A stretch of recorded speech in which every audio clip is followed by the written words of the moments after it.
สบายดีพ่อแม่พี่น้องสบายดีหมดทุกคู่ทุกคนเด้อกันเลยเด้อสิริสามาแล้วสุขทางกายสบายทางใจพี่น้องคิดฮอดและคิดถึงหมดทุกคู่ทุกคนเด้อกันเลยเด้อสิริสาสิมารักษาศิลปวัฒนธรรมเฮาโดยมื้อนี้เป็นเผ่าเซกองเด้อกันเลยเด้อเผ่าเซกองโดยเผ่าเซกองเฉพาะเลยเด้อกันเลยเด้อโดยเผ่านี้เป็นเผ่าเซกองตั้งชื่ออยู่เซกองเลยได้พี่น้องบ่เป็นปลาประยุกต์ก็สั่นสื่อมาเฉพาะแต่บ้านเซกองเลยเนาะกันเลยเนาะโดยอันนี้ก็คิดนอดคิดถึงมันทุกคู่ทุกคนเนาะกันเลยเด้อเพราะว่าสุริสามาแล้วสุขทางกายสบายทางใจพ้นมีแต่ความสุขเด้อกันเลยเด้อคนทุกข์พ้นยากให้มีแต่สุขกันหน่อยโดยอันนี้สุริสาบ่มีหยังมาฝากเนาะมาแต่เสียงเพลงเสียงรำเด้อกันเลยเด้อมาม่วนนำกันสุริสาพาม่วนพี่น้องถ้าผู้ใดอยากม่วนเข้ามาหาสุริสาเนาะกันเลยเนาะกลับมาม่วนนำกันสุริสาบ่ให้หยังให้แต่ความม่วนความซื่นเด้อกันเลยเด้อให้มีความสุขเด้อกันเลยเด้อสุขทางกายสบายทางใจสุริสาสิให้พ่อแม่พี่น้องมีความสุขน้ำกันกับสุริสาเนาะกันเลยเนาะมาฟังเสียงเพลงเสียงรำสุริสาเด้อกันเลยเด้อบ่มีเด้อลมพัดตึงและเตาง่อยมักโมมักแตงกับบ่มีเด้อกันเลยเด้อโดยอันนี้ก็มีแต่เพลงสุริสานี่แหละพี่น้องโดยเมื่อนี้เป็นเผ่าเซกองเนาะกันเลยเนาะโดยสุริสาเป็นสาวเผ่าเซกองเด้อกันเลยเด้อเมื่อนี้เด้อบ่มีพลันว่าให้กันว่าตัดมาใหม่ๆพี่น้องใหม่ๆร้อนๆเลยเนาะ เพราะว่าสุริสาสิรินเผ่าเด้อกันเลยเด้อเพราะว่าสิรักษาศิลปะวัฒนธรรมเฮาไว้ประเพณีลาวเฮาเนาะกันเลยเนาะเผ่านั่นเผ่านี่ได้ขน่อยโดยเผ่าได้สุริสาก็มีเบิดได้พี่น้องและผู้ใดก็มีซื้อมีขายอีกเด้อกันเลยเด้อถ้าผู้ใดอยากได้นำสุริสาแล้วมาเศร้าก็มีเด้อกันเลยเด้อเศร้าอยากเศร้าเอาไปเดินแฟชั่นได้เดินเผาบ้านเฮาเนาะกันเลยเนาะต้องโชว์ได้กันเลยเด้อมาอยู่สหรัฐอเมริกาประเทศที่3แล้วเฮาต้องได้โชว์ได้พี่น้องว่าเผาเฮานี่มันเป็นจังได๋ว่าซั่นดีมันคือบางงามเอากระเดียกกระดอกแถบว่าซั่นเด้ว่าซั่นดีสุริสานี่สาวสวรรค์เขตเด้อกันเลยเด้อสาวสวรรค์เนาะมาแต่สวรรค์บ่ได้มาแต่นรกเลยพี่น้องโดยอันนี้ก็คิดฮอดได้คิดถึงบ่ได้เห็นลายมือลายเว้นเพราะว่าย้อนหยังเพราะว่าคนมาเข้ามาเบิ่งเครื่องแพร่ถือเนาะกันเนาะมาจับมาบ่ายเบิ่งเด้อกันเด้อโดยการเพิ่นก็ได้เอาไปเนาะลายบอลลายที่เพิ่นก็เอาไปคือกันเด้อพี่น้องเด้อเอาไปแล้วเพิ่นก็บ่ได้เป็นยังไงคือมีสิ่ง something เพิ่นเอาไปแล้วเพิ่นกะบ่ทันได้เอามาแล้วก็ได้นอถ้าเพิ่นอยากเซามีพี่น้องโทรเข้ามาเพิ่นอยากมาเซาเด้อก็ได้เด้อให้เพิ่นเอามาเลยเนาะเพิ่นก็สิเอามาในไว้ๆนี่ละว่าซั่นเด้โดยอันนี้ก็สุริสาผู้หญิงมีหยังมาฝากมาม่วนน้ำกันพี่น้องโดยขอบใจหลายๆเด้อที่เข้ามาขอบใจสุดยอดเลย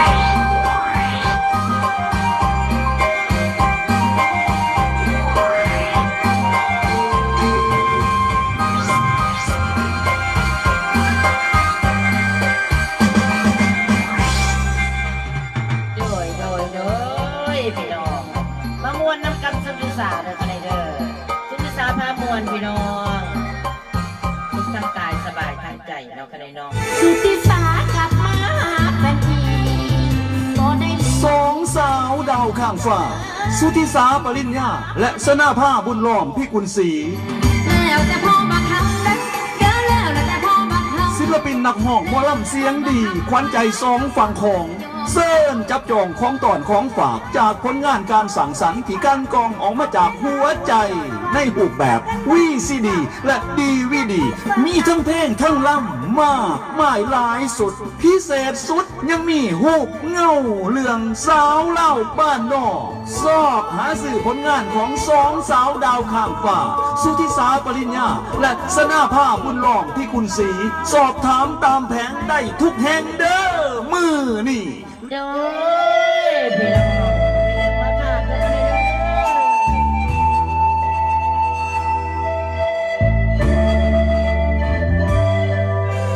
โดยบ่มีหยังมาฝากกับพ่อแม่พี่น้อง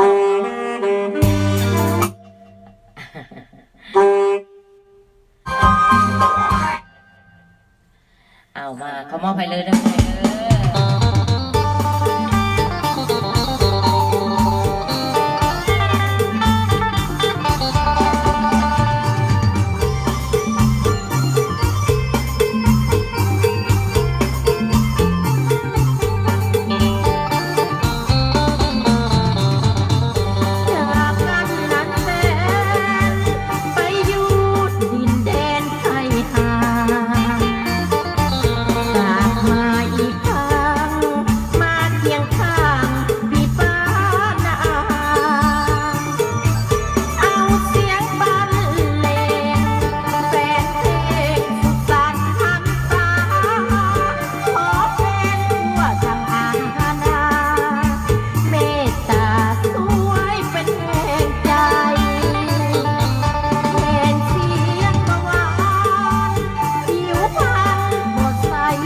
อ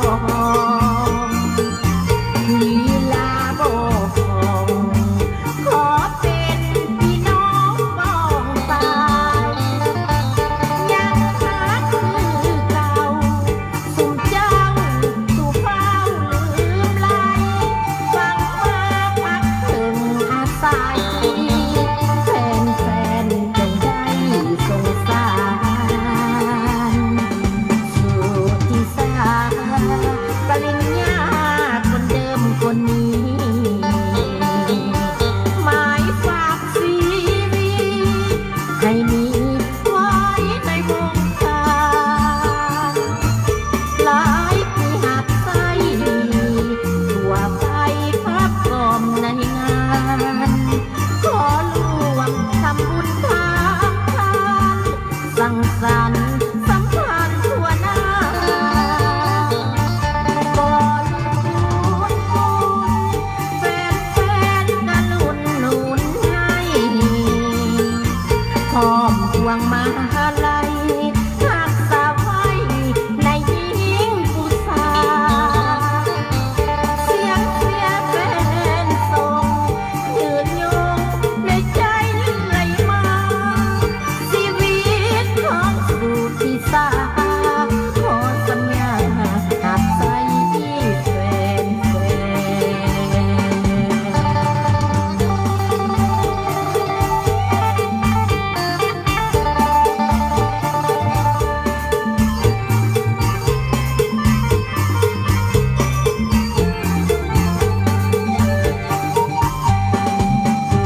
ที่สาปริญญาคนเดิมคนนี้ หมายฝากชีวิตให้มีไว้ในวงการหลายปีหักไส้ทั่วไปครับกล่อมในงานขอร่วมทำบุญทางทานสังสรรค์สัมพันธ์ทั่วหน้าก่อนบุญแฟนๆกันหนุนให้พร้อมพวงมาลัยรักษาไว้ในยิ่งผู้สา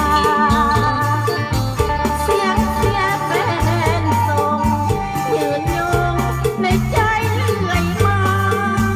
ชีวิตของสู่ที่สาขอสัญญาหักใจแฟน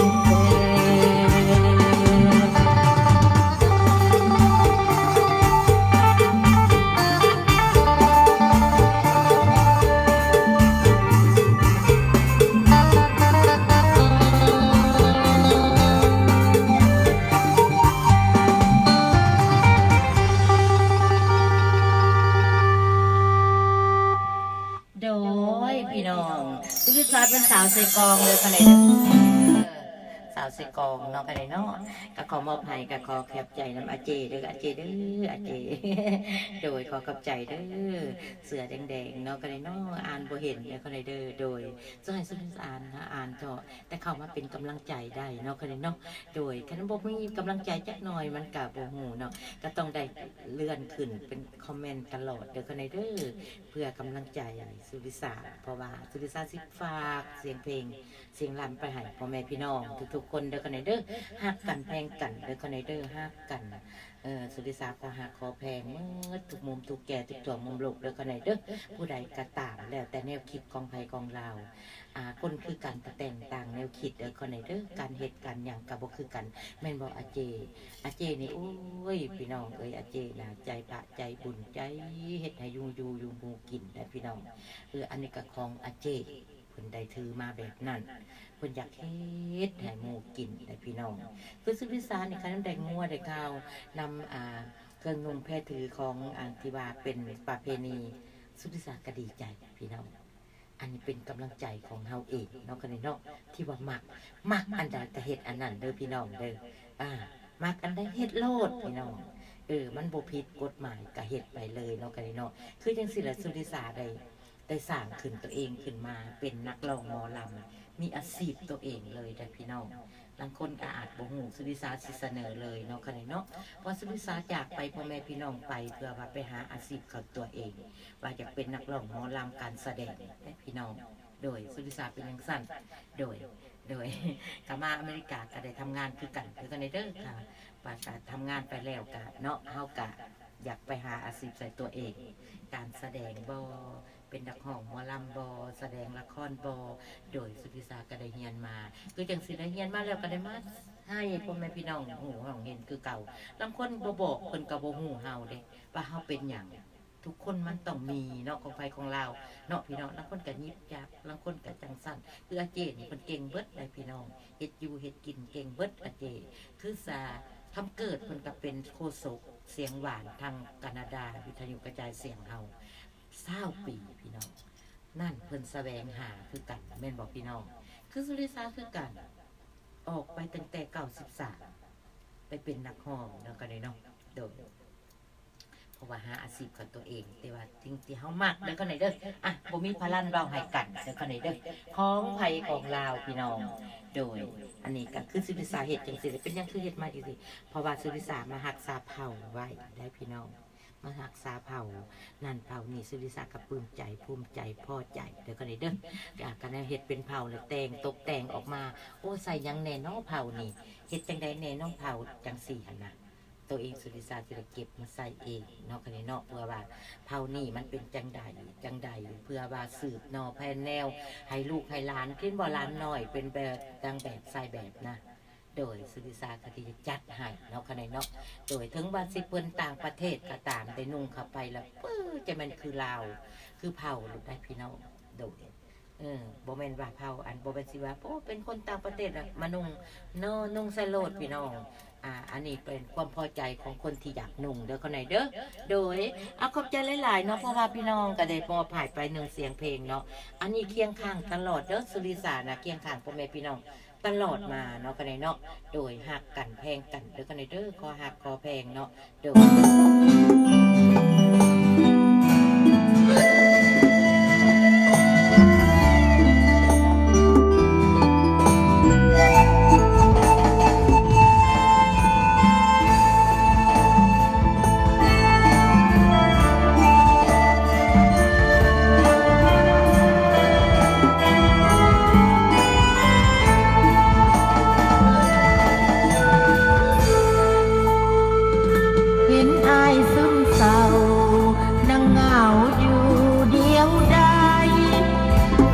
สิ้นกำลังใจ มีภัยเขาทำให้หมุนเหมือนคนอกหักติดหวังในหักให้สับสนเห็นอายน้ำตาล้นอยากเป็นคนมาคอยปลอบใจเมื่อใจซึมเศร้าความเหงาก็เขาแท้ความสุขเคยมีนับพันจะเลือนจางหายโยมในอดีตเหมือนคมมีดมาขีดหัวใจสร้างฝันและก้าวไปฝากเตือนใจให้อายสู่ต่อ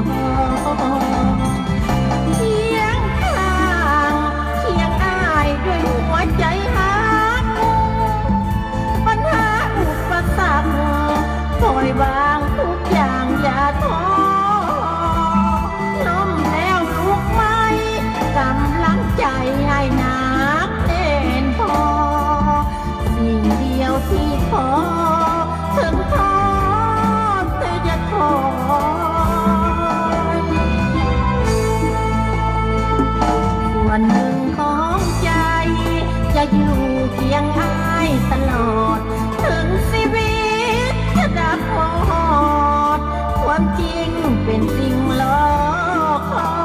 ยจะเดินเคียงข้างอยู่เส้นทางที่หวังเลิศลอยท้อแต่จะถอยหัวใจดวงน้อยยังคอยห่วงใย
อยู่เคียงอ้ายตลอดถึงชีวิตจะพอดความจริงเป็นจริงรอคอยจะเดินเคียงทางอยู่เส้นทางที่หวังเลิศลอยท้อแต่จะถอยหัวใจดวงน้อยยังคอยห่วงใย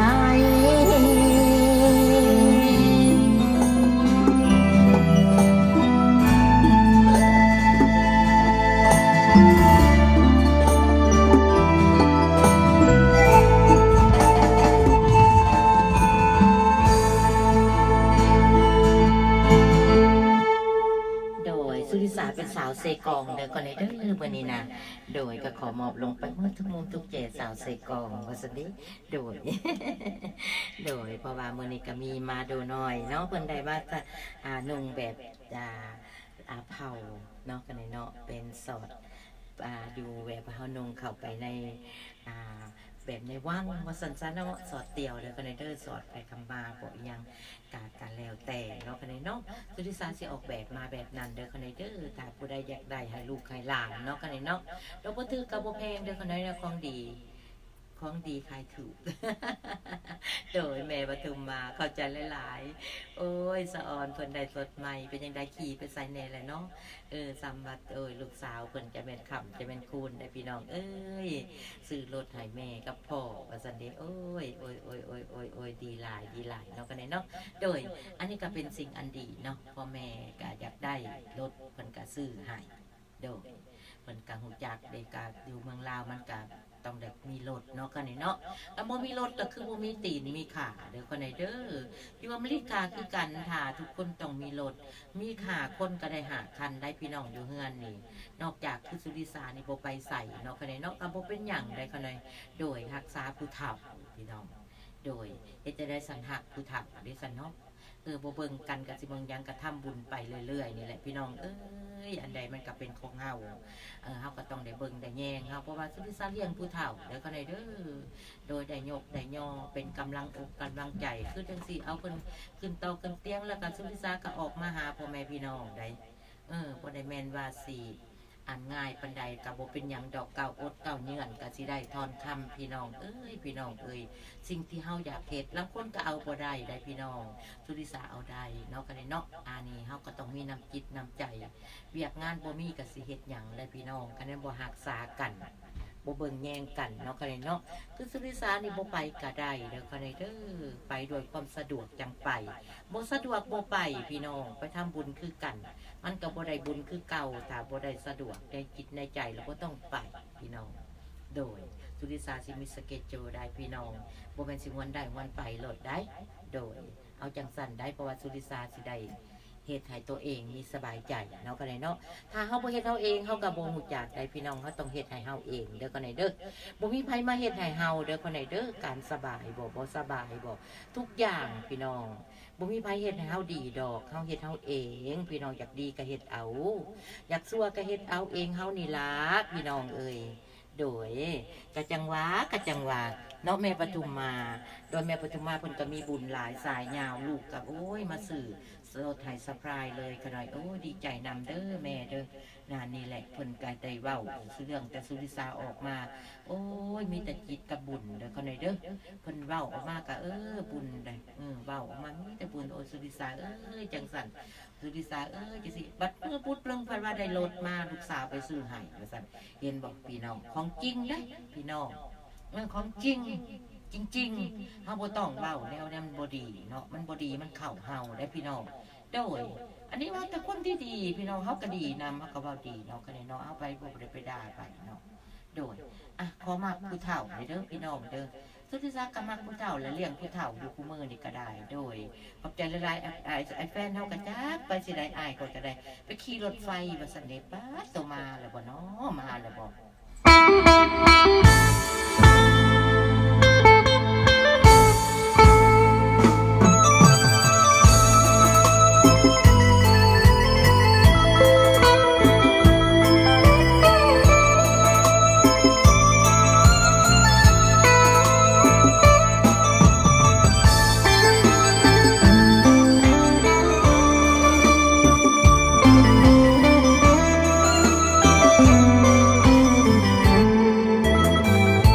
นี่มักผู้เฒ่า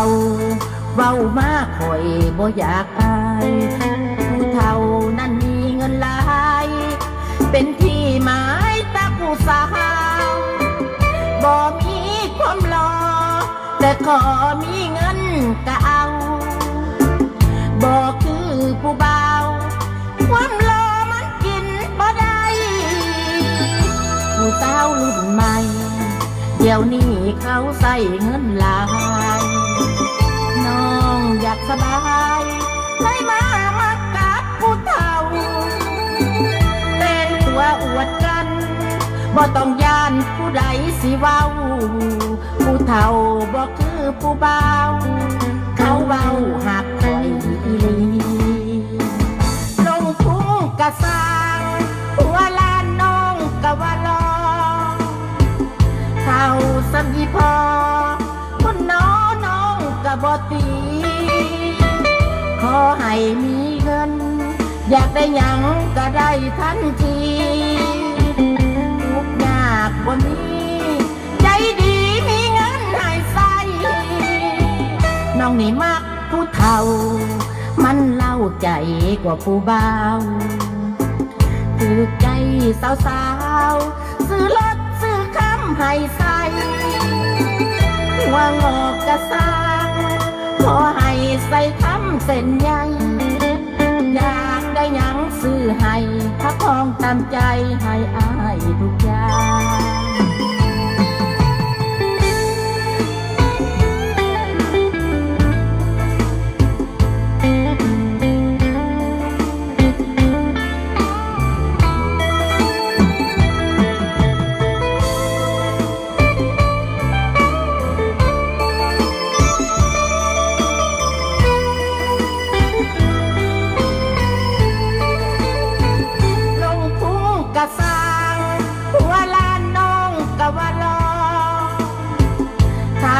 สำอีพอคนน้องกะบ่ตีขอให้มีเงินอยากได้หยังก็ได้ทันทีทุกยากบ่มีใจดีมีเงินให้ใส่น้องนี่มักผู้เฒ่ามันเล่าใจกว่าผู้บ่าวถือใจสาวๆซื้อรถซื้อคำให้ใส่หัวงอกกะสร้างขอให้ใส่คำเส้นใยอยากได้หยังซื้อให้ถ้าพองตามใจให้อายทุกอย่างถ้าพองตามใจให้อายสบาย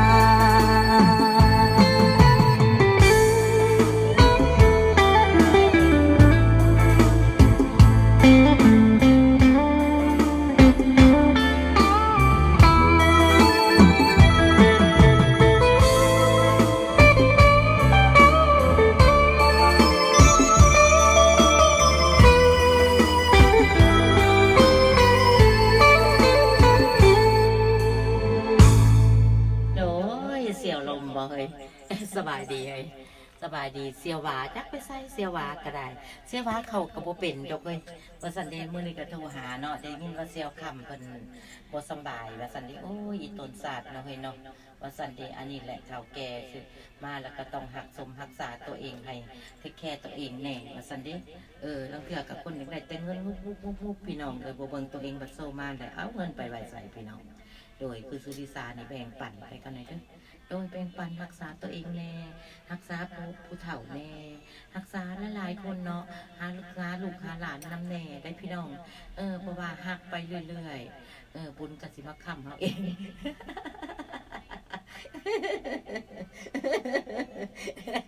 โดยเราใจหลายๆใจดีเอาหันละเนาะคนเฮามันใจห่อนพอดีดอกพี่น้องใจดีมันดีเนาะคนนี้เนาะผู้ใดอยากเฮ็ดยังให้มันดีๆคือรู้สึกว่าดีแล้วก็เฮ็ดเด้อพี่น้องเด้อโดยคือสุริสานรู้สึกตัวเองกับมุ้ยพลันเว้าให้กันได้พี่น้องเพราะว่าเมือ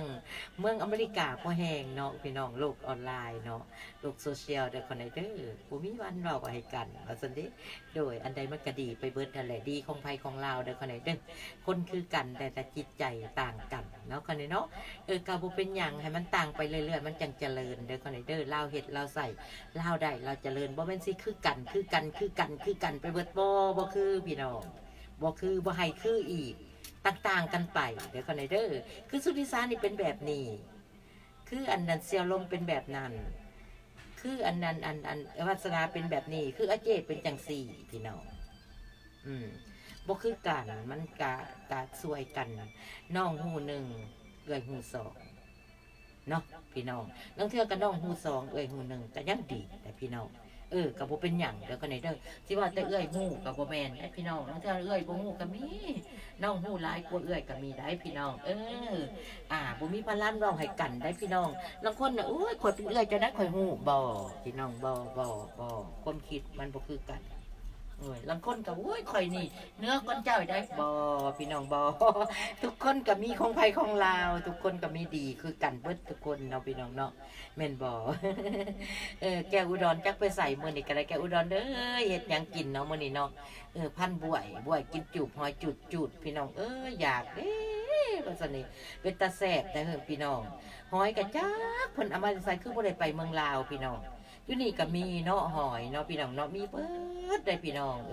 คือทางเมืองลาวเพิ่นก็มีแต่หอยเพิ่นมีหอยเพิ่นบ่กินได้พี่น้องเพิ่นอยากกินพูน lobster บ่กินซีนบ่กินอีหยังบ่พวกเฮาบ่อยากเนาะพี่น้องเนาะโดยอยากกินหอยบ่อยากกินปนกบปนเกียดอยากกินหนึ่งลวกผักบ่ใช่ซั่นเด้พี่น้องเนาะโดยขอบใจหลายๆเด้อที่เข้ามาหากันนำไผกะขอโทษขออภัยคันเว้าหลายใจก็ได้ซึ่งที่สาตั้งแต่ก็อยากเว้าได้มีความรู้สึกก็เว้าไปแน่น้อยนึงเนาะทุกคนก็มีดีเบิดเด้อคนใดเด้อมีดีเบิดบ่แม่นว่าดีแต่ผู้หนึงตัวเองได้ดีเบิดทุกคนพี่น้องแต่ว่าดีต่างกันพี่น้องดีต่างกันบ่แม่นสิว่าบ่ดีได้ดีคือกันเบิดพี่น้องแต่ต่างกันซื่อๆต่างความคิดซื่อๆพี่น้องโดยเนาะไอ้แม่ปทุมมาเดซันเพิ่นย่องสุทธิสารหลายแล้วลูกเพิ่นละมาลักสะพรายซื้อรถให้เพิ่นตัวเห็นบอกคนบุญน่ะแม่ปทุมมาเป็นคนบุญนี่บอกคนบุญมาทำบุญนำสุทธิสารนี่แหละมาย่องย่อสรรเสริญสุทธิสารตลอดพี่น้องก็สิฮู้แม่ผู้นี้แหละแม่ปทุมมานี่ลูกมาซื้อรถให้จนบ่ฮู้เมื่อจนอยากสลบพุ่นได้พี่น้องรถเป็นคัน 3-4-5 หมื่นดอลลาร์เนาะคะแนนเนาะเอาจังได้อีกเนาะลูกเพิ่นถือเลขติบอกจังได้เฮาก็บ่ฮู้ก็ว่ามีงานมีลาดีก็มีเนาะพี่น้องเนาะโอ้ยสุริศาอย่าเว้าหลายเปิดเพลงทอนว่าซั่นเด้อเอาก็มาไปเลยพี่น้องไปเที่ยวเมืองลาวนำกันบ่ท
อดอีแม่เด้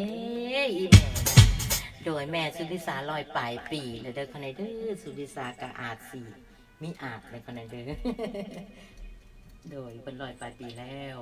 เพิ่นกันได้ยินข่าวมาหน่อยหนึ่งกับว่าย่างบ่ได้แล้วเด้พี่น้องเพิ่นก็ได้เพิ่นก็โอ้ยบ่มีพญาติหยังพี่น้องเฒ่าไปซื่อๆพี่น้อง103-4 ปีแล้วเด้ว่าซั่นเด้โดยกับพี่เฒ่ารุ่นนั้นก็บ่อยากจื้อปานใดพี่น้องหรือว่ากลัวหันก็บ่จักแต่ตำนี่แหละว่าซั่นเด้ตามสืบเบิ่งเพิ่นว่าเพิ่นสืบเบิ่งนำอันพี่น้องของป่ายมื้อนี้สุริศาเป็นสาวเซกองเด้อคอนเด้อสุดเซกองได้พี่น้องสื่อออกมาสื่อแถวสวรรณเขตนี่แหละโดยออกมาทางเซกองเลยเนาะพี่น้องเซกองเพิ่นเอามาขายอยู่ทางไอเทคเด้อคอนเด้อโดยก็เลยได้ซื้อเอาสุริศาก็อยากมาเป็นเผ่าเด้อคอนเด้อสุริศาอยากมารักษาไว้เพื่อให้ลูกให้หลานฮู้เห็นได้กันหน่อยว่าอีหยังว่าสิบ้านเฮาเพียงก็คือบางงามกระเดียกกระโดดแต่เพียงพัดงามเท่แต่นาดูอันนี้เขากับสุริศาก็เลยมารักษาไว้เด้อกันเด้อแล้วแต่จิตใจของเฮาจิตใจสุริศาคิดจังนั้นก็อยากเฮ็ดจังนี้เด้อกันเด้อโดยเฮ็ดไปมันก็มีความสุขได้พี่น้องโดยผู้ใดเฮ็ดกันได้ก็ตามพี่น้องก็มีความสุขและเฮ็ดไปโลดเนาะแม่นบ่สาวเซโนคือน่ะนางอยู่อันบอยซีเด้อกันเด้อโดยนางบอยซีเซโนเด้อสาวเซโนนางลมกับเซโนว่าซั่นเด้เซียวอีเซียวเซลเฮียงอยู่ใส่ว่าซั่นเด้ เซียวเซลเฮียงเด้หมอคำเพิ่นก็บ่สำบายแล้วว่าซั่นเด้อยู่แทงพุงหมอสวรรณเขตเฮ็ดสวงหาเช้าซะเด้อเซียวเด้อโดยกับ2019ก็เลยมาพบเซียวได้พี่น้องจากกันมาตั้งแต่75เนาะกันเนาะโดย75ก็เลยพบเซียวแล้วว่าซั่นดีใจหลายเซียวบ่ได้ยินเซียวผู้นึงก็โซ่แล้วเด้พี่น้องก็จักเสียจังใดเนาะเอาโซ่ไปโซ่มาไปจังซั่นแหละมันก็แล้วแต่สภาพไปถือมาได้ซำใดก็เอาซำนั้นเด้อพี่น้องเด้อบ่มีพลันเว้าให้กันอันนี้มันความที่ว่าเฮาถือมาได้เท่านั้นคือแม่สุริศาถือมา100ปลายปีพี่น้องโดยกับผ่านไปเนาะกันเนาะโดย เอาบาดนี้เฮาก็มาฟังกันไปเนาะกันเนาะฟังสุริศาจะได้เปลี่ยนได้รับจดหมายของแฟนที่เขียนมาใส่สภาพสุดท้ายเขียนว่าอ้ายจะจากลาจรศาสตร์นี้เป็นจองโอ้ยจะมายังมาจองกันเนาะพี่น้องโดยขอบใจเลยขอบใจเด้อที่เข้ามาเป็นกำลังใจให้สุริศาเนาะก็ได้เนาะโดยไพ่เข้ามาเป็นกำลังใจให้สุริศาก็ขอให้กลับไปหา100 เท่าพันเท่าเด้อก็ได้เด้อให้หังให้มีให้เป็นเศรษฐีให้ร่ำให้รวยเป็นแล้วเป็นอีกเด้อเศรษฐีก็ได้เนาะไปเรื่อยๆเด้อก็ได้เด้อไปรวยแล้วก็ให้รวยอีกเด้อก็ได้เด้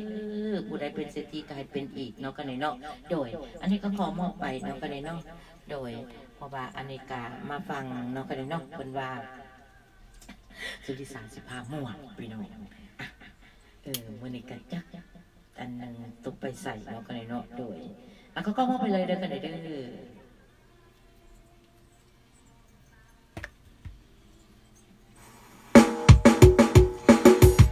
โอ้ยอายเอ้ย เป็นอย่างน้องเอ้ย ไผอยากเมื่อน้ำนองตั้งหลายครั้งวันน้อง